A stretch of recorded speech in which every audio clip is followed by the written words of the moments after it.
been calling a panel discussion. We have 3 women here, Jen, Adita, and Carrie, who are going to be talking with us about their experiences, sort of getting into leadership positions without getting a PhD. But I also have 2 of my friends here, Steph and Alyssa, and I. We are all moderators of this event, and this event really came about when we were going out to dinner and having this exact conversation all the time. And we really wanted to hear from women who have done it, who have risen through the ranks, have just absolutely killed it at the lab bench and beyond. And we wanted to hear from you guys. So we really want to have this feel like a roundtable discussion, even more than just a panel. So definitely feel free to speak up, chat with each other in the chat, put your LinkedIn in the chat, connect with each other, turn your video on if you feel comfortable, and just get right into the conversation with us. So with that, I'm going to hand it over to Steph to lead us off with our first question. Yeah, absolutely. Maybe very quickly, we can have our 3 panelists give a brief description of who they are and what their background is. Jennifer, do you want to kick it off? Sure. So I'm Jennifer Christensen. I am a medicine development team lead at GSK. My background actually is in biochemistry. I have a master's degree in biochemistry. I can tell you a bit about my story and my journey through graduate school. I've been with GSK for over 3 years now. And prior to that, I was with several startup biotech pharmaceutical companies that were acquired by other larger pharmaceutical companies. So I'll hand it maybe to Carrie. Thanks, Jennifer. My name is Carrie Metalliano. I'm a director of corporate product solutions at Copyright Clearance Center. So I'm a woman in STEM. I'm the T in STEM. So we actually build technology. We build, I'm a librarian that builds software for librarians. So my master's degree is actually in information sciences. And I basically used my subject matter expertise to become a director within a company that's building software that enables commercial R&D organizations to work with information within their organizations. So if you think about really all the major pharmaceutical companies in the world, all of the research that they're getting, they typically get it through software like mine. So I just definitely took a circuitous route to get into STEM, but I'm excited to talk about it today. Thank you. Oh, sorry. No. Pass it over to you. So I will jump as a 3rd person. So my name is Edyta Tymiński, and until a few weeks ago, I was actually in the same company as Gianna. I was in position of principal scientist in a discovery biology group. Right now, I am in a startup that has no name and no money so far, and there's only 5 people. So it's basically trying to take the company off the ground.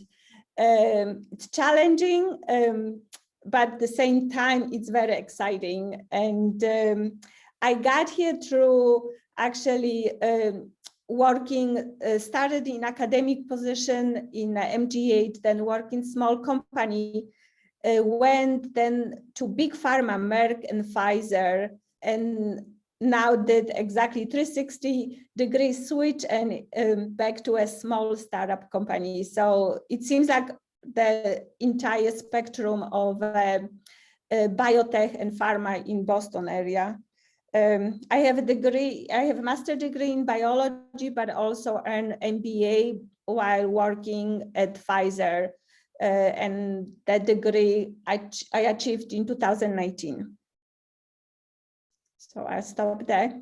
Amazing. Thank you, all 3 of you. Very impressive backgrounds, and we're lucky to have you guys to share your experiences. So I'll kick it off with the first question. Did you guys always know what you wanted to do? Were you guys always focused on a STEM-based career? Should we go in the same order or opposite? Carrie, unmute first. So I'm gonna go on Carrie for this one. Okay, sure. I don't even know if I know what I want to be when I grow up, like right now. So no, I did not set out to go into STEM. I came to software kind of on a circuitous route. I definitely grew up being one of those girls that was told she was not naturally good at science or math. And I took that to heart. I internalized that for a long time, definitely pursued humanities. And when I was thinking about what my career, what I wanted to be, I knew I loved two things. I loved reading. And at the time I was working as a social worker in a lot of libraries. So that's actually how I got into library sciences. And I took a job with a library software company just to help me pay for my master's degree. And that's actually how I originally got into working in technology. It was completely by accident.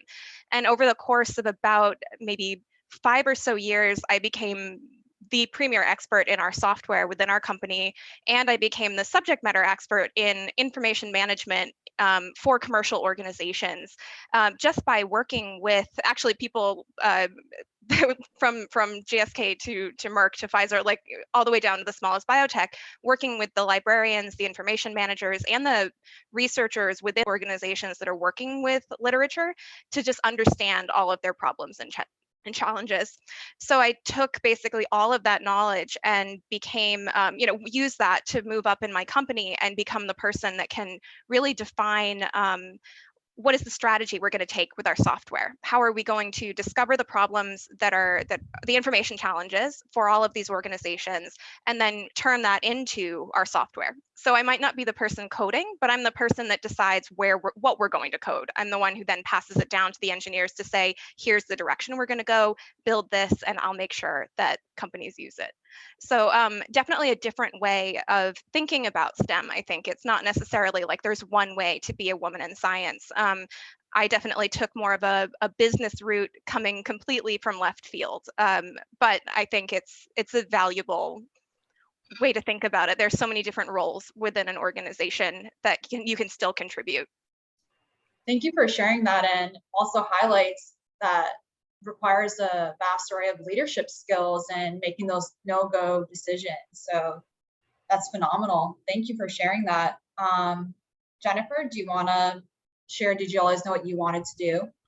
Yeah, sure. So no, similar to Carrie, I did not, gravitate towards science initially.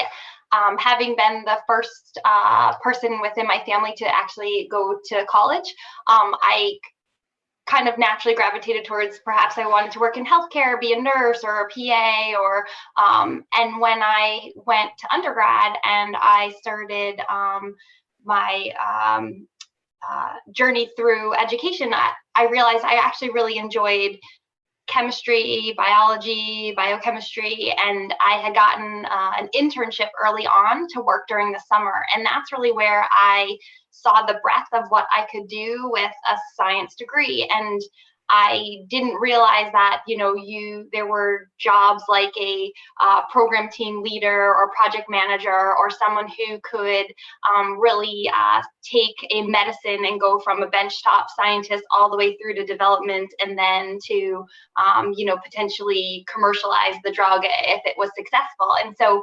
I really kind of navigated through my career really by learning through the internships and on the job what additional opportunities there were to kind of look at the end-to-end drug development process. And I really gravitated towards that versus what I had originally thought I would want to do, which was just specialize in one particular area like biochemistry or organic chemistry. Wow. Thank you for sharing that, and thank you for sharing that you're the first person in your family to go to college. That's quite the role to hold, and where you are now is phenomenal. Thank you so much. And then Aditya, do you want to, I'm sorry if I pronounced your name wrong. Yeah, it's fine. So for me, I think it's similarly, like I did not know exactly what I want to do, but I was always fascinated by biology. And when I came to US, I enrolled in a master's degree program. I took bacterial genetics lab where we were doing a lot of molecular biology. At that time, the professor introduced me to a book. The title was The 8th Day of Creation. And it actually describes all the molecular biology, recombinant technologies that they were developed in leading to this area of biotechnology growth. And that book was totally just a turning point for me, because I was struggling between maybe going get a nursing degree, and after reading that book, I decided I won't make a good nurse. And when I graduated, I got a job in a gene therapy lab, where we were actually making viruses that were being used to deliver genes to brain for treatment of glioblastoma. And this is how it started. Wow. And very inspiring that you came from another country and look at where you are now to show like there's no path that's linear when it comes to any career. And the three panelists we have today, just hearing from their experiences, they're three leaders, if you ask me, and very inspiring, especially for people at our age group or someone who's aspiring to get to similar roles as our three panelists. We're very thankful to have you three here to share us your insights on how to get there and challenges that you may have faced. Gianna or Alyssa, who wants to take the next question? You can go for it. So the next one is, did you ever feel like you needed a PhD to advance or to get to the next level? I can take that. I mean, I think initially, early on, I think, you know, we each probably felt that way because, you know, when you look at the development opportunities within your organization, sometimes the job description and just the job rec implies that you would need an advanced degree to be able to either, you know, advance out of a bench scientist, get into a leadership role, but you know, your experiences and the accomplishments that you make within the organization do give you a lot of credibility as you move through the organization. And I think that, you know, there are always times where you'll kind of have that second guess moment when you think, well, perhaps I, you know, should get a PhD to be able to do the work that or work on that new asset or go to that new position. But I think as I gravitated towards the drug development role and the experience that I had that was broad and deep within, you know, the organization I was working for, as well as with a biotech, you know, there was a lot more, you know,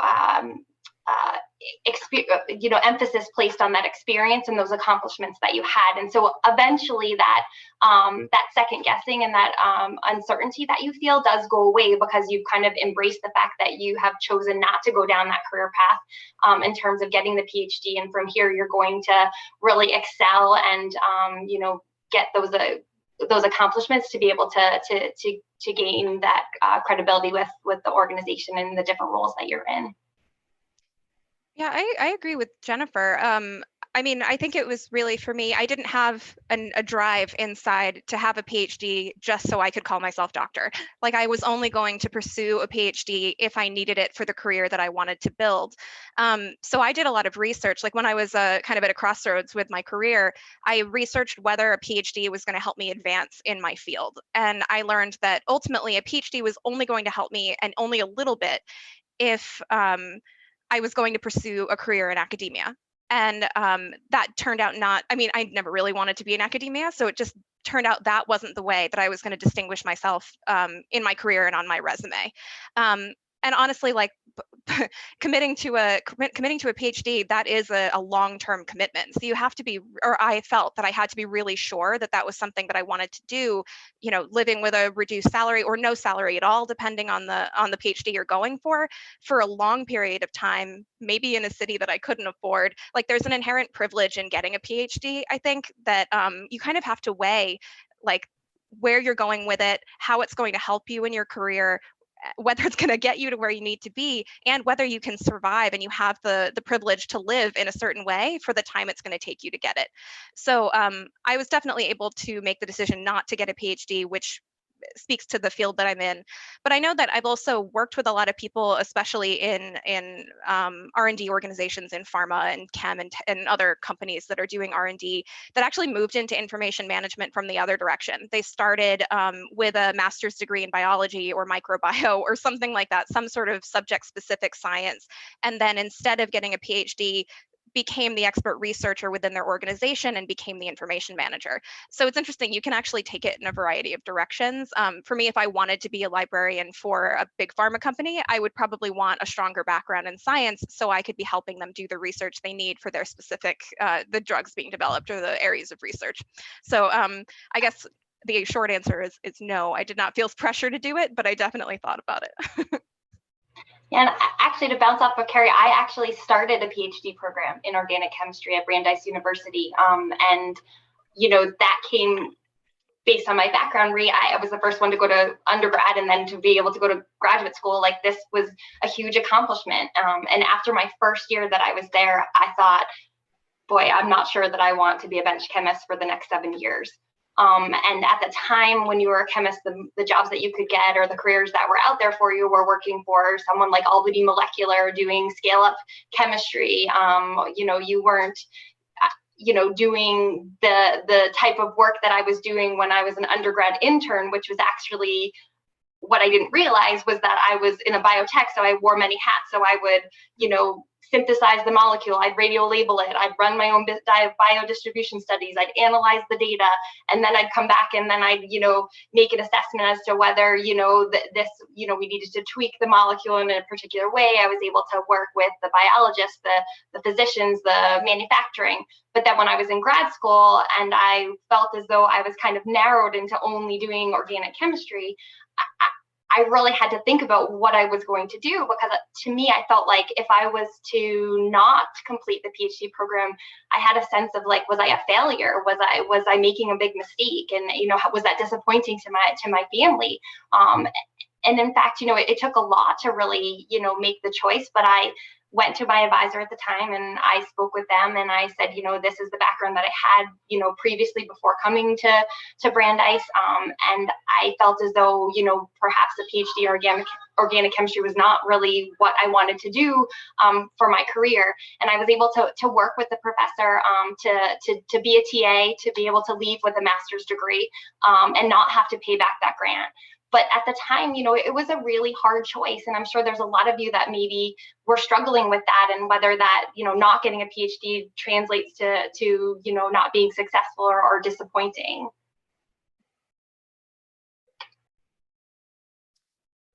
So maybe I could add something, not to repeat what Jennifer and Carrie said.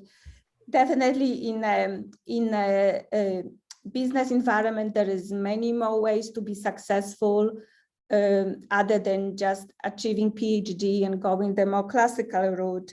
But for PhD, in order to get it, you really have to dedicate your life, and you become very specialized in something very narrow. And I think for me personally, I just never was really driving to be this expert in one particular area of biology. And I think what I discovered was that you could become very proficient very quickly by actually doing the job on site rather than going through school and spending a lot of years in a PhD and then postdoc training. But definitely, if an academic career is what you're thinking of, that definitely a PhD would be required to enter that field. If the biotech industry or pharma industry is what you guys interested in, there is lots of positions that definitely do not require a PhD training to be successful or to feel a personal achievement. Do you guys feel like industry as a whole, and even in Boston, is kind of moving more towards the mindset that you, all three of you have, where you don't really need the PhD. Because it's interesting, right? Like you go and you apply for a job, and I think Carrie said this before, or maybe Jennifer even, you guys were saying there's PhD, you know, minimum of whatever years experience PhD right in the job description. Do you think we're like moving away from that and can actually see growth within organizations more? Yeah, I mean, I think so. I think probably, where if you choose the route of a PhD, sometimes the position that you can get early on out of school perhaps is slightly higher than the one you would get if you hadn't gotten one. So what you'll have to expect is that you may enter into an organization at a lower rank, but you have the potential based on the accomplishments that you make throughout, to be able to then advance more quickly.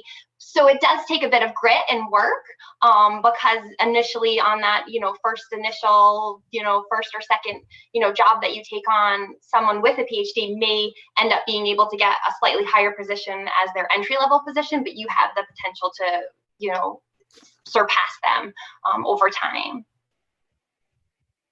Yeah, I would lift up something Edita said as well. I think especially if you're looking at highly regulated commercial organizations, there are a lot of positions that don't require a PhD. Usually it's specialized training in that position. So if you're thinking about regulatory, some medical affairs positions, some like safety positions, it's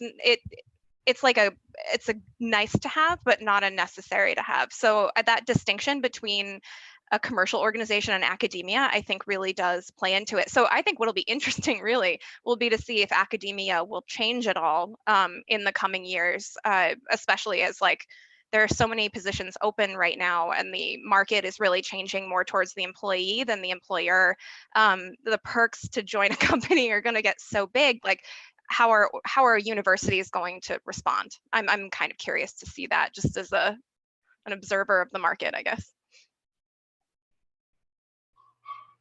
To add to what you guys said, I think that there is a huge shortage of workers to come and do the job in any biotech company or pharma. I think that the exponential growth of this business type in Boston and maybe in California, it's just there is not enough, people to come and fill those positions. And I think this makes the managers to be a bit more open-minded, right? Even if there is a requirement for PhD, but you come in with few years of experience and you can show proficiency and excellence in something that they are requiring, then I think that the title is that then it can be replaced with the experience. And so whether the business is really gonna, move towards more of a, mixture of a PhD and non-PhD, I think it will be driven by the ability to fill the positions. And if the growth continues, then I think that there won't be enough trainees to take on all these roles. Can I ask you both a question? Actually, I'm kind of curious about scientific publishing. Is it easier to publish if you have a PhD than if you don't? So from my perspective is that you can publish you can publish a paper independently of your degree. It's gonna be peer review, and if the data is solid, it's gonna go in. Sometimes it helps if your PI is a known person, from a big lab. But as a first author, you don't really have to have a PhD. There is students, sometimes undergrad students, who can be first authors on the paper because they volunteer in the labs. Yeah, I found the same. I think the drive to publish becomes different too, right? So early on, people with a PhD have this, this sense of they want to have a laundry list of publications. I think when you don't have a PhD, but you're contributing actively to the scientific evaluation, you then, you're happy to be included on publications, but you don't necessarily have that same, I guess, drive to make sure that you numerically have a lot of publications. But it haven't prevented me from getting on publications without having a PhD. And Carrie, something to add to that. I come from a lab where we have PhDs who have scientists and principal scientist positions and director positions, and then we also have PhDs that have similar roles. What I've noticed is it's more about, can you lead a project? And sometimes people who have a PhD can lead a project, and sometimes it's someone who has just a bachelor's that leads a project and publishes in Nature. So as far as the biotech industry, it does not matter at all. I think it's more in that person. Can you lead the project? Can you pick out the experiments that are essential to get the picture that you're trying to paint? So that's one thing I can confidently speak on as a group that's publishing and working on publications. It's a mixture of people. Thanks. Sorry for the question out of left field. Oh, no, I love that. I actually have a question for all three of you as well. You guys were talking about job listings and how it says PhD with a minimum of like 1 to 2 year experience. And then there's bachelors with 10 years of job experience. You're like, okay, whoa. Has that ever stopped you from applying to that job? If you ever saw a description like that? No, I was actually going to say that to everyone. Like, don't be afraid that what is written on paper, if you don't meet all of those requirements, to deter you from applying for that position. Because what you might not realize is that the experience that you have, or the resume that you're bringing to the table, might actually be what they're looking for, but you don't classically fit that mold that is actually in the posting that they're putting out there. Yeah, 100% agree. I mean, it's a wish list. Like a job description of any kind is a wish list.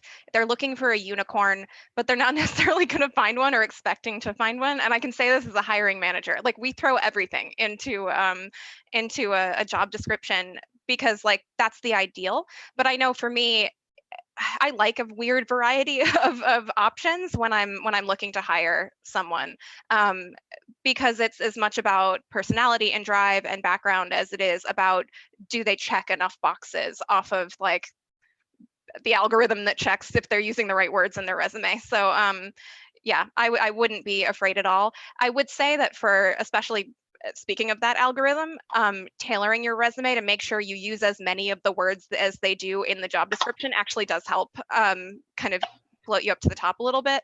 So I would encourage you to do that, but I wouldn't be scared by the experience line. Thank you. And you work in tech, so you would know best about algorithms and resume matching. So we appreciate it. I won't go that far, but yeah. So to just add to what Carrie said, so definitely tailoring your resume to the position is required. Maybe a few years ago, you can have a resume and just use the same resume for multiple applications. These days, you definitely need to have those words that are listed in the position description. But also what I wanted to stress out, always send your resume out, because even if you don't exactly fit on to the position that they're trying to hire, there will be somebody who will look at your resume and like it and say, oh, maybe you're not the perfect fit for this group, but you would be perfect fit for another group. And this happened to me when I applied to Merck. I applied to a position that I wasn't perfect fit, but the manager looked at my resume and liked it enough that he gave me a call and then forwarded my resume to another hiring manager who ended up offering me the job. So never pass a chance of something that even if 50% fit to the position that you're looking at, always apply. Yeah, we do that too. Like if our HR manager sees that you're like even 50% a fit for something else, you're applying for both and you didn't even realize it. Like, yeah. So I agree. That's awesome. Thank you guys. That's super useful. Payal, did you have a question at all? Yeah, I actually had a question. So talk about applications and publications and stuff. Does it really matter for an applicant if I'm applying to an industry position and let's say I don't have any publications? How does that look on my application?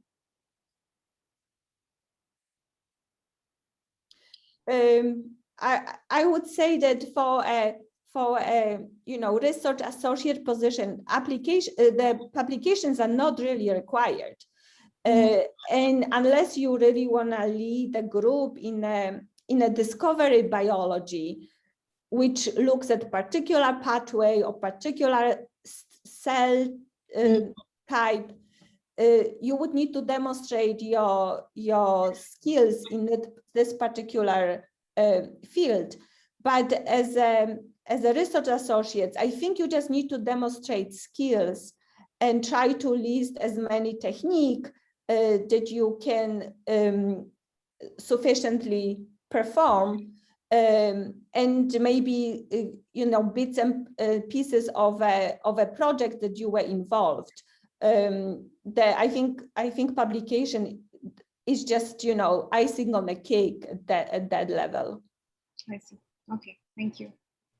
Yeah, I would say it depends on the industry as well. I don't know what your background is, but like in tech and in engineering even, like it's more about can you do the actions that they need for that job than it is have you written a paper that proves it. So I know if you're thinking about engineering or coding, they might ask you in your interview to literally describe how you would go about a certain task. Sometimes even practical tests during the interviews are going to be more important than whether or not you published. So ultimately, whether publishing matters is going to depend on really what industry you're in and what field you're trying to get into ultimately. Okay, thank you. Yeah, and another thing you can do is emphasize if you've ever worked on like a particular, and I'm saying like a mechanism of action or a drug that might have, or a compound name that might be recognizable to others. That shows that your contribution to that medicine, and then that's an opportunity when you're in the interview to then give them an overview of the experience and the contribution that you directly had for that particular asset that you worked on or area of focus that you might have done in school. Okay. Thank you. Adita, we had a question for you in the chat. Aaliyah asked if you could speak to why you decided to pursue an MBA, and was that particularly funded by Pfizer? So yes, so Pfizer had the tuition reimbursement for any degree that when you earn it, you could get a position within the company. So, and they also at that point just open kind of a collaboration with UMass Amherst, the Eisenberg School of Business. And they had the professors from that school come into Pfizer side, and actually we would have on-site lectures. So it just made it super easy to be part of it. And the reason I decided to apply and then was able to get in was I was, for a few years, I was working in a group at Pfizer that was really facing externally. And I noticed there was a lot more to learn in order to collaborate with the external partners well, way more than just the scientific knowledge and scientific background. And I think taking those courses, I think allow me to be better team player and also slightly better in negotiating with the other party. So, it's a kind of weird combination of science and MBA, but I think the MBA part gives you a lot of more knowledge about how business as a whole performs and why there is specific rules and regulation you kind of get to know that side rather than just the research part, which I was always involved in. Thank you. Kind of going off of that, maybe more of a question for Carrie and Jennifer. How did you guys approach the conversation of maybe going into a leadership position within your organization and getting a promotion? This was for me, a lot of trial and error over the years, frankly. I think when I started my career, I was less apt to be blunt about what I wanted. But I've gotten over that over the years. So the approach I generally take is to take more leadership responsibility first, and then basically start organizing. Here are all the things that I'm doing. Here's my job level. These don't align anymore. And that's like, I take that to my boss and I'm like, how can we get me a promotion? How can we get me to the pay level that I need for the job that I'm doing? And I think that it's a lot, for me, it's been an easier conversation to say, look, I'm already doing this. You should be paying me commensurately for what I do for the organization. What was really, I think, the best piece of advice I can give you, though, is like, typically, especially with organizations, you're going to get your promotions around annual reviews. So if someone is asking you maybe 6 months earlier to start taking on more responsibility and they're like, oh, we're going to pay you for it and promote you for it in 6 months, get it in writing. Make sure that HR is aware of it, because there are definitely times earlier in my career where I've gotten partial raises or partial promotions that HR wasn't even aware of and never got all the way to the next level. I had to wait an entire another year because my boss never really confirmed with HR that that was a real thing. And so, and it happens. It was like one of those things that you learn early in your career when you get burned, like get it in writing. I think that's like the biggest thing I can tell you to do. How about you, Jennifer? Yeah, no, those are very good advice. I think too, where I made the transition was when, you go from being a person who can execute flawlessly and you get your, your bonuses and your 360 reviews are all based on being a really good doer.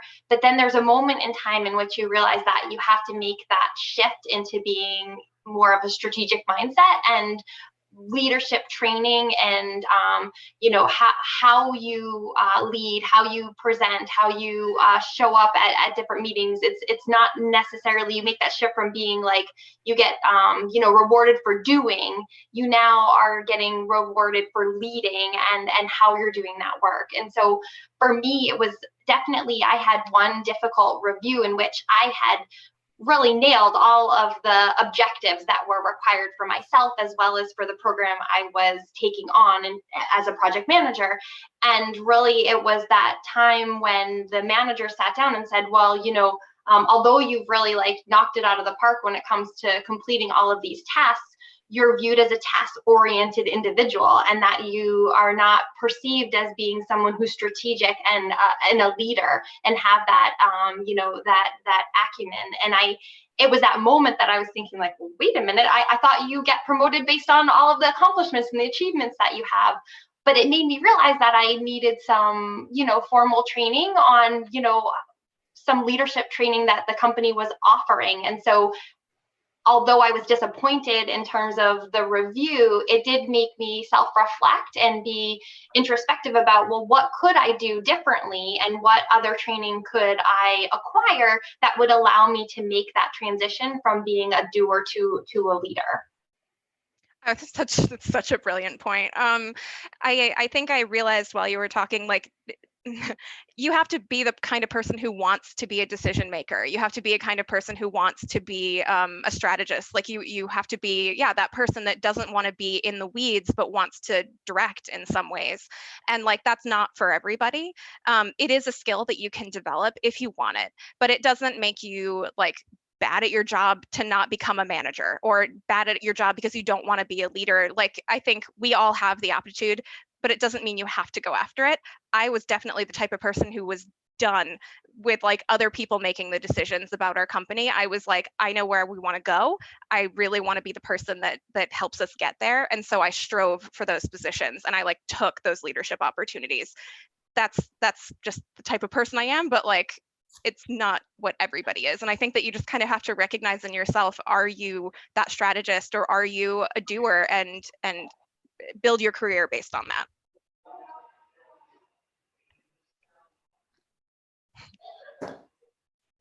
Jen, what sort of leadership skills and opportunities did you develop? Did you take classes or do anything like that to kind of get you into that mindset?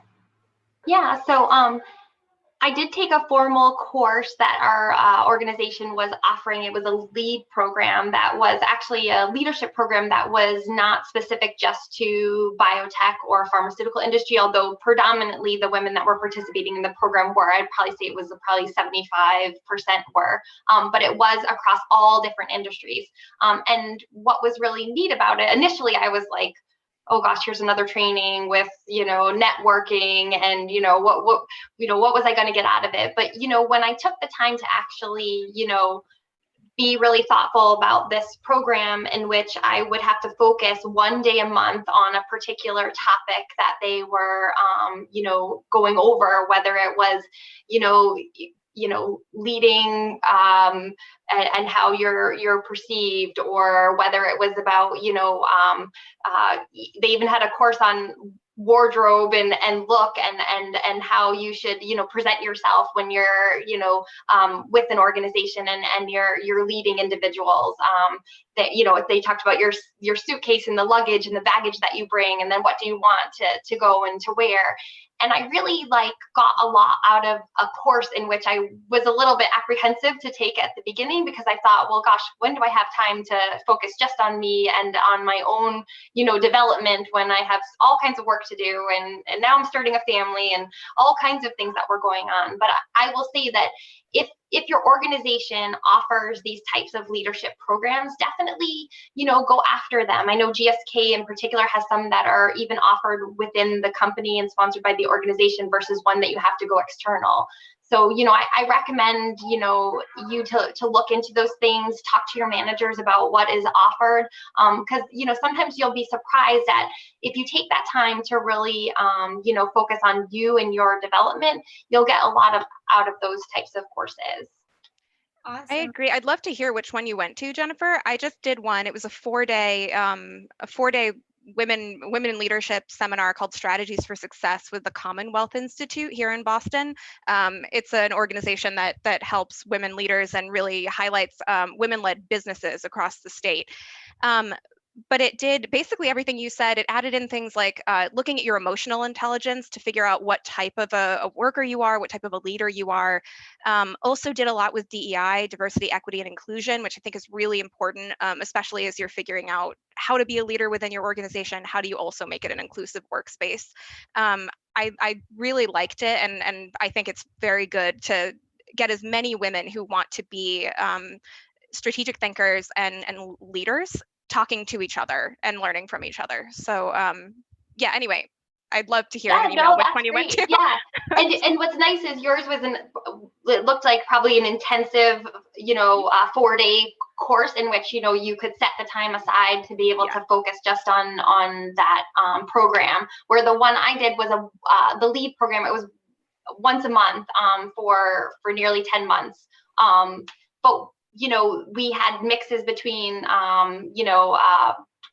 training that was offered. There were group projects that we had to do. And actually, my group as a whole had women from all different types of industries. I had someone who worked for Tom's of Maine toothpaste, and she was a marketing manager. And I had another that worked for a bank, and another that worked in a different pharmaceutical company. And we'd be given different, case studies in which we then would have to report back and present. So this one, in terms of commitment, was probably a bit longer, but it did give you the opportunity to kind of just focus once a month on the topic that they were bringing up that month.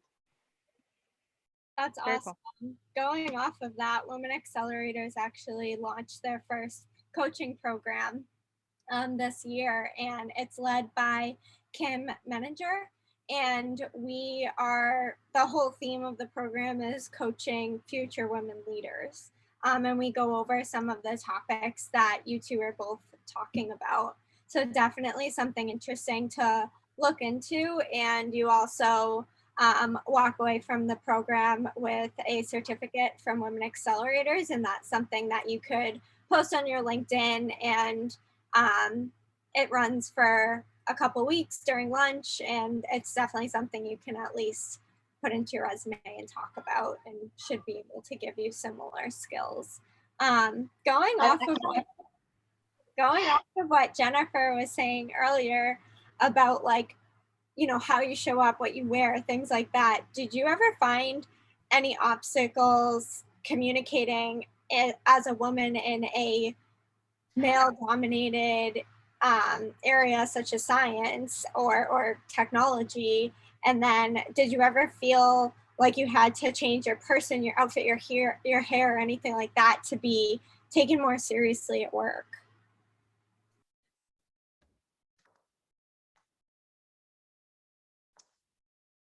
I can maybe speak to that quickly.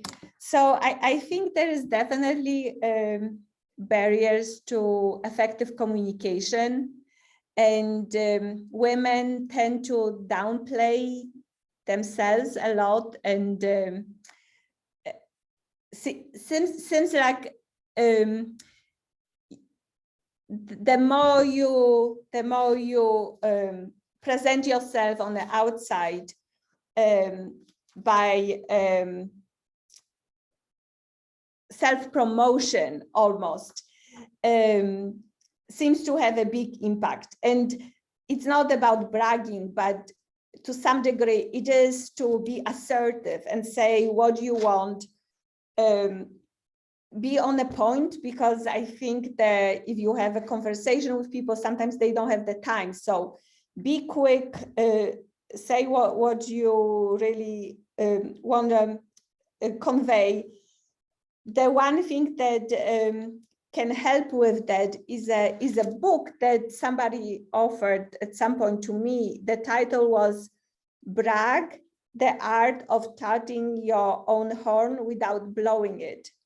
And if you need this kind of develop your elevator speech and kind of have the self-promotion skill, look into that book. It can provide few good good pointers. I think that's awesome. I know for me, I mean, yes, communication can be a problem. I'm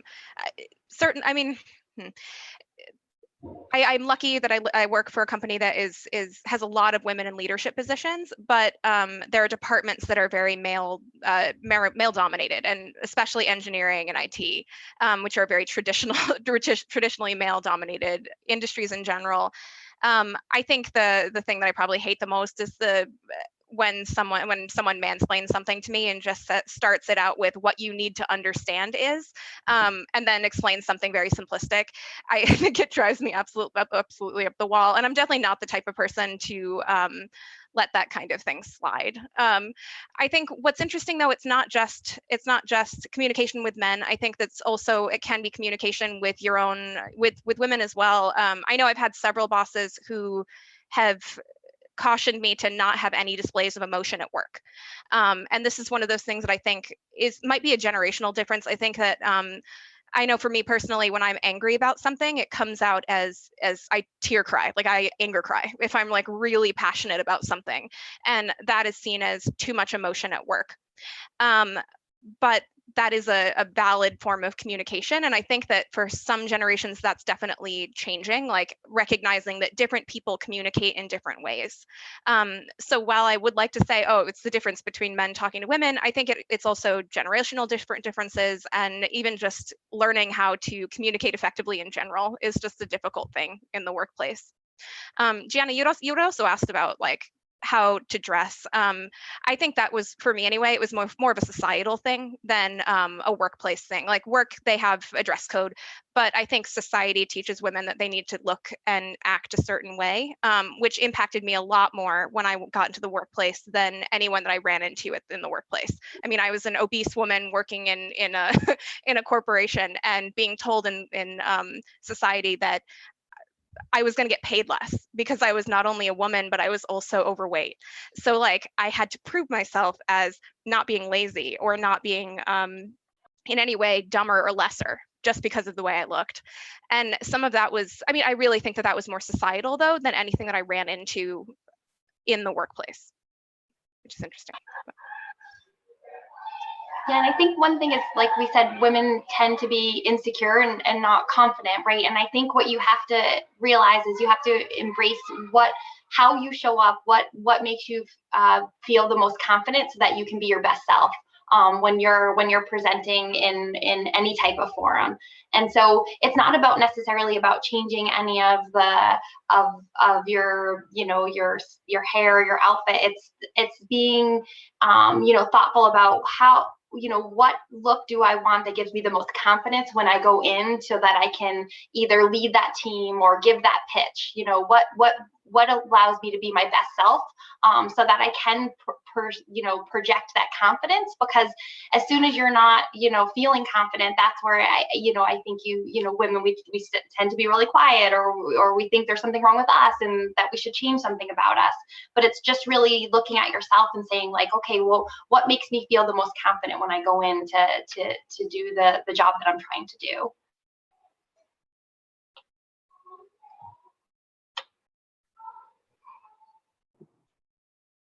Did any of you guys ever feel like you had to, like, did you feel more insecure if you dressed more feminine? Is my best way of wording the question. Yeah, I don't think so. I think what I would, again, it was more about what, I guess, what look, what outfit, what makes me the most confident to be able to stand up and either if I was being the one presenting or if I had to go in front of a board meeting, what was the look that was going to make me feel most confident. Now, was that a look that would I make a selection for my outfit based on that event? Usually because I wanted to feel confident presenting to that forum. And sometimes that warranted wearing a jacket with a skirt, or if I was going to present at the FDA, again, what is that image that is going to make me feel the most confident when I'm in that environment? Yeah, I agree. I personally think that a business suit on me makes me look like a mortician. So that would not let me be very confident when I went into that presentation situation or that client conversation or presenting at a conference. So I dress for the situation, but also for my body type so that I feel comfortable enough to do what I need to do for my job and come across as an authority. Yeah, you never want what you're wearing to distract you, right? Or No, you to feel to feel insecure. And I think that's what sometimes we worry about. We try too hard, and then all of a sudden that's all the thing you're thinking about versus being like, I'm going to go in there and I'm going to make the best piss possible. And this is the right look to do that for me. Also, do think about comfortable shoes at a conference. Dear Lord, we've all made that mistake of wearing the wrong heels to like wander around a conference center that's a massive football-sized room, football stadium-sized room, and we're just dying by the end of it. So practical is okay sometimes. Thank you, guys. Thank you so much. If okay to move on to the next question. I do not want to assume that everybody's a parent, but the question is about parenting. Do you have any advice on parenting and holding a leadership position? How did you balance those?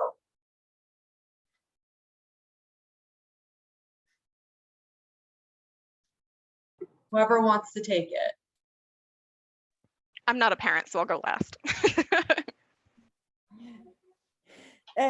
I mean, I can just give you a perspective of, being from another country, not having any relatives here. So raising a kid is a challenge when there is lots of vacation or snow days. But I think the way you approach it is I would dedicate my work week to do as much as possible, but I always would put the weekend aside for my family or for doing things around the house. You basically need to make those boundaries and have a balance. You can't just work 80 hours a week. That's not going to be sustainable. So you need time to unwind and relax. And I think building it and keeping your own well-being in mind is as important as progressing your career. But definitely, you know, the workplaces now are much more adaptable. With the COVID experience, we know that you don't always have to be in an office to do your job. And sometimes it's not about what you do, it's how you do it. So there is a lot of room for innovation and for your personal style to add to it. But definitely, you know, work hard and play hard. That was always, you know, my motto. Don't take shortcuts at work. Do everything you can to produce the data or move the project forward. But then take vacation, take time that you need to dedicate to your family or to yourself. Yeah, I would say the same thing. I think, you know, you being really thoughtful about what that time is to carve out for your family and for your work. You know, sometimes work takes a priority, sometimes family takes a priority, and it's okay to shift the focus and the balance when necessary. For me, you know, I have two small children. I have an 8-year-old and a 5-year-old, and you know, similarly, you know, carving out the weekends or being thoughtful to look at my calendar, you know, at a 6-month interval and say, okay, well, maybe I'm going to block off this time so that I can volunteer on a field trip, or I'm going to coach soccer, where before I try to be like, well, I'm going to do these things, you know, in the evening to help them. Sometimes it, you know, work would take priority, or something would be, you know, would monopolize my time. So I thought, okay, well, how can I make sure that I'm there for them as well as, you know, there for my job? And so for me, it was trying to find those different, you know, activities to do with the kids that allowed them to be the focus at the time. And then, you know, sometimes you pick up your emails in the evenings, or you do things early in the morning. You know, sometimes, you know, you're taking a family trip, and if you're driving, you're not the one driving, you're working on your laptop on a presentation, because then, you know, when you get there, you can be all in and focus on your family. So, you know, you become really creative and innovative, as Edna said, when it comes to balancing work and family. I think I do want to give the perspective of the choice not to have kids as well, because I don't want to limit the importance of work-life balance to just whether or not you're a parent, like as though not having kids means that your life outside of work is less valuable. To me, work-life balance means not making my job my whole life, so I can build and enjoy the life I want outside of work. And that could mean having kids, or building a family, or having a cat, or living in a yurt, or traveling the world. Like, that's just as important as the choice to have children. So I happen to work in a role that fulfills me and for a company that I respect, but that also gives me the space to do what I love when I'm not working. It doesn't demand strange hours very often, or more often than, you know, more than 40 hours a week. It lets me travel the world and take vacation time after my business travel so I can explore. And to Edita's point, work from home with COVID has really been a game changer. It's changing work culture, especially in commercial organizations.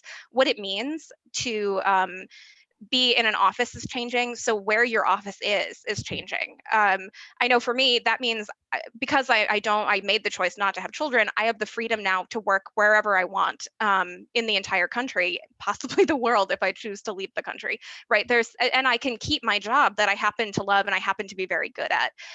So for me, it's really like honoring your time outside of work and honoring your time inside of work, and like trying as much as possible to keep them separate, because they're both important in their own way. Yeah, thanks. So Thank you. Thank you for offering that different perspective. And like I said, it's not right to assume like every woman is gonna be has kids or in a relationship. We're all so different and we're all leading different paths. So I really appreciate a different perspective. So going to like all three of your perspectives then, did you guys find it difficult to set boundaries? Did it make it more uncomfortable to advocate for yourself?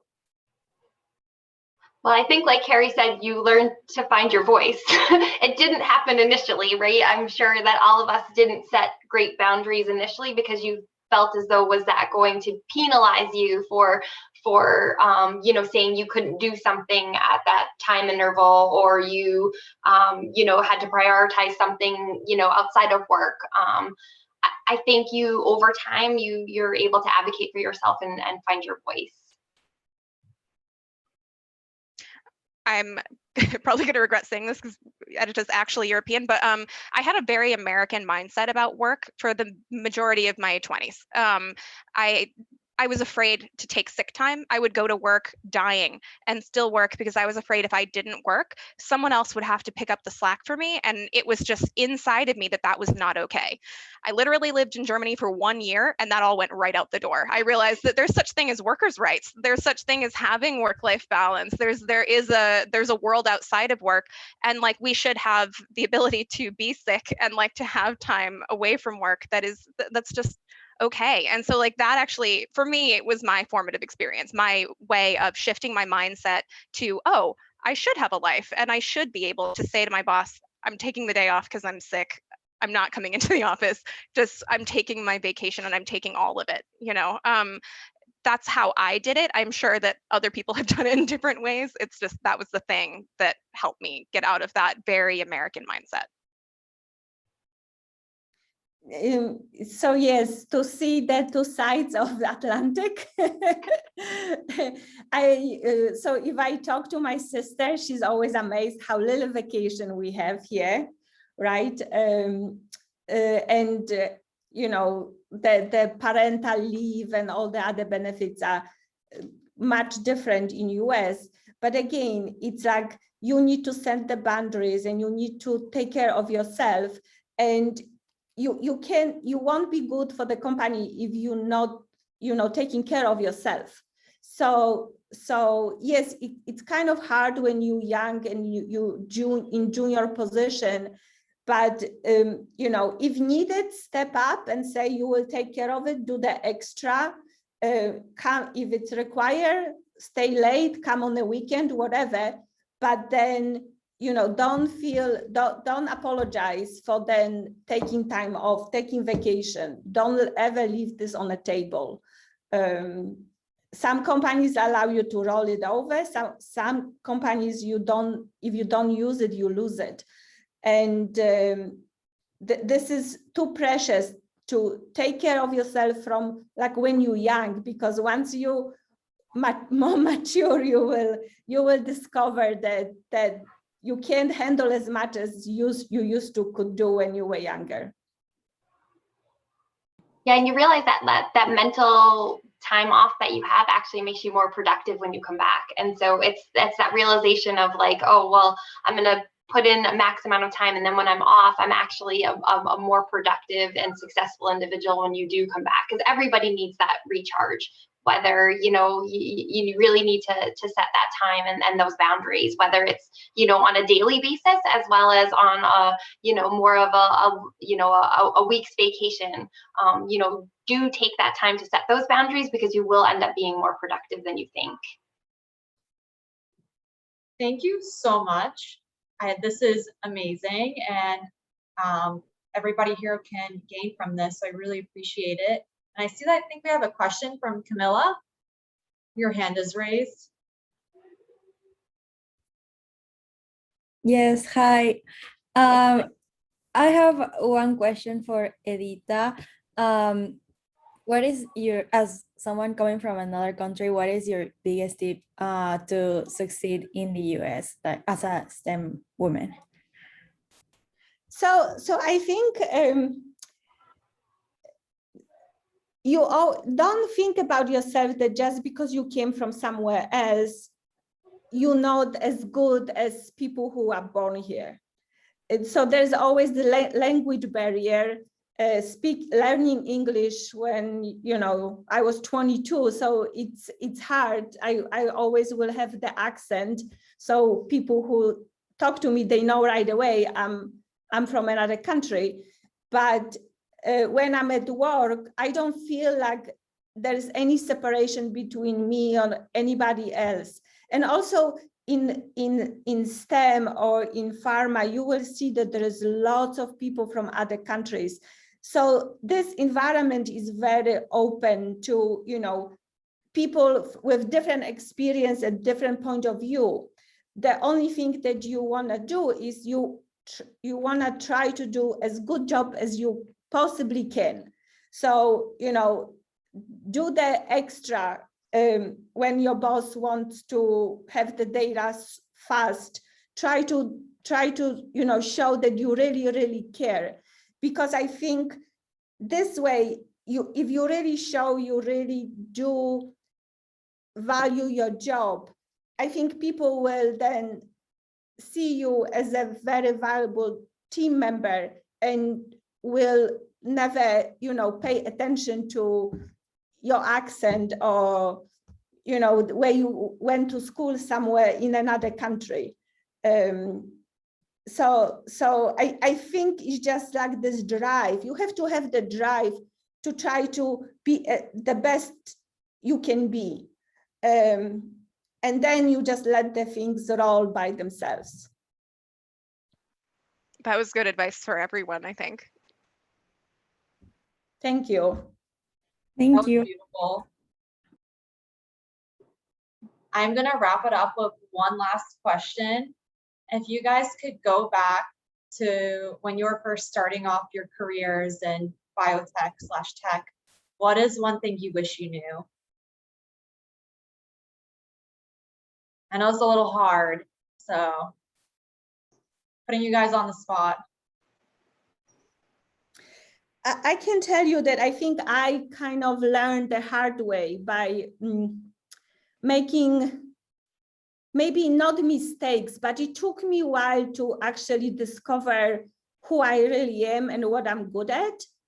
And I think if I was maybe slightly more open to finding a mentor, I think that can be really life-changing experience. If you can get in touch with somebody who's you know, in more advanced position, who've been in a workplace for a while, they definitely can help to steer your career and maybe provide few pieces of good advice.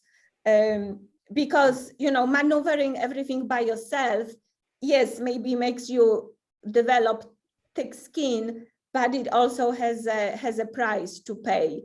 And definitely finding that role model, and also be very proactive. Even if your company doesn't offer that, you can approach people and say that you're looking for mentorship. Some people will turn you away, but some people will take pride in that you ask them and will provide you a little bit of that advice and wisdom that can be very helpful and life-changing.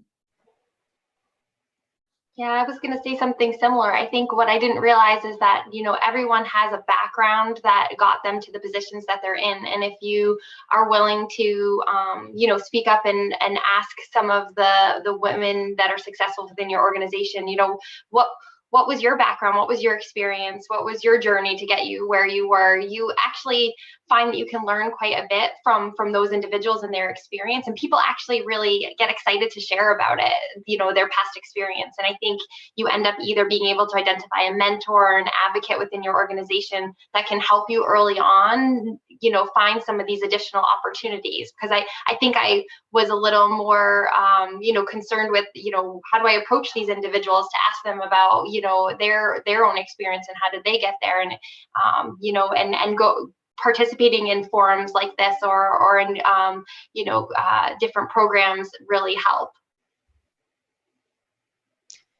Yeah, I totally agree with everything they just said about mentorship. And asking people like, what are the traits you need for certain jobs, I think would be helpful as well. I mean, you might think that's the title I want, or that's the role that I want, but not realize that you're not suited for it until it's a little too late. I would say self-reflect, really think about who are you as a person? What are the things that you like about yourself? What do you like to do at work? And then find the role that fits that. Don't get too caught up with, oh, I always said as a child that I was going to be a brain surgeon and I have to do that. And then it turns out that's just not you at the end of the day. I didn't know my role existed when I was a kid, but I knew that I was a leader, even though I didn't know how it was going to manifest. So don't be too caught up with like, oh, that is the one title that I'm going to live and die by. It's more like, what are the traits of the job that I want? What is the life that I'm trying to build around it? I think Carrie said it best. Do things that you enjoy. Find the things that you really enjoy doing because you're actually really good at those things, and then try to capitalize on that and say, what do I enjoy doing, and then how can I, find that right position that will make, me as well as the organization be really successful at it. Thank you, all three of you. That was phenomenal. That is something I can take away from this event. I really hope everybody else could take something and reflect on it tonight, and as we go through the year in your job. I'm speechless, so thank you guys. Thank you for having us. Yes, thank you. Thank you. Yeah, thank you very much.